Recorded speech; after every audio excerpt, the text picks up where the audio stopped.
ನನ್ನ ಜೊತೆಲಿದ್ದು ಕೆಲವೇ ದಿನ ಆದರೂ ನನ್ನನ್ನು ಪೂರ್ತಿ ಆವರಿಸ್ಕೊಂಡು ಬಿಟ್ಟಿದ್ರಿ. ನಿಮ್ಮ ನಗು, ಹಾಡು, ತುಂಟತನ ಎಲ್ಲ ನನ್ನ ಜೀವನದ ಭಾಗ ಅಲ್ವಾ? ಈಗ ನೀವಿಲ್ಲದೆ ನಾ ಈ ಬಾಳನ್ನ ಹೇಗೆ ಊಹಿಸ್ಕೊಳ್ಳಿ? ಈಗ ನೀವೇ ಇಲ್ಲ ಅಂದ್ರೆ ನಾನು ಏನ್ ಮಾಡ್ಲಿ ಚಿನ್ನಮರಿ?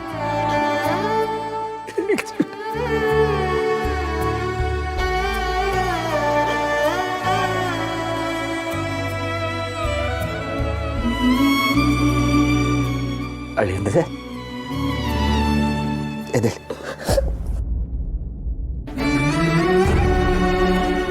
ಸಮಾಧಾನ ಮಾಡ್ಕೊಳ್ಳಿ ಅಳಿಯಂದ್ರೆ,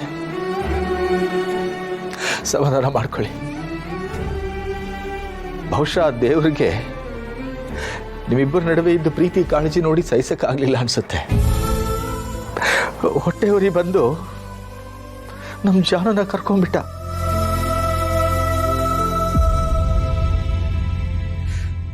ಅಥವಾ ನಿಮ್ಮಂಥ ಗಂಡನ ಜೊತೆ ಬಾಳ್ವೆ ಮಾಡುವಂಥ ಅದೃಷ್ಟ ನನ್ನ ಮಗಳಿಗೆ ಇದ್ದಿದ್ದೇ ಅಷ್ಟೋ ಏನೋ. ಇನ್ನೇನಂತ ಅರ್ಥ ಮಾಡ್ಕೋಬೇಕಿದ್ದನ್ನ ಹೇಳಿ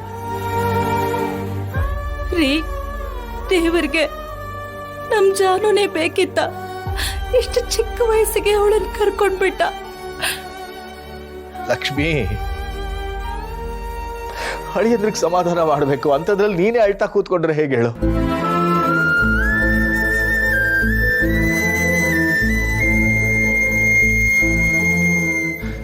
ನಮ್ಗೆ ಅರ್ಥ ಆಗುತ್ತೆ ಅಳಿಯಂದ್ರೆ.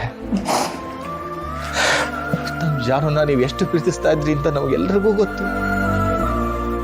ಈಗ ಅವಳಿಲ್ಲದೆ ಜೀವನ ಮಾಡೋದು ಕಷ್ಟ ಅಂತ ಅರ್ಥ ಆಗುತ್ತೆ. ಆದ್ರೇನ್ ಮಾಡ್ತೀರಾ? ನಮ್ಮ ಕೈಲೇನಿದೆ? ಎಲ್ಲ ಭಗವಂತ ನಿಚ್ಚೆ. ನಿಮ್ಗಿನ್ನು ವಯಸ್ಸಿದೆ, ಧೈರ್ಯ ತತ್ಕೊಳ್ಳಿ.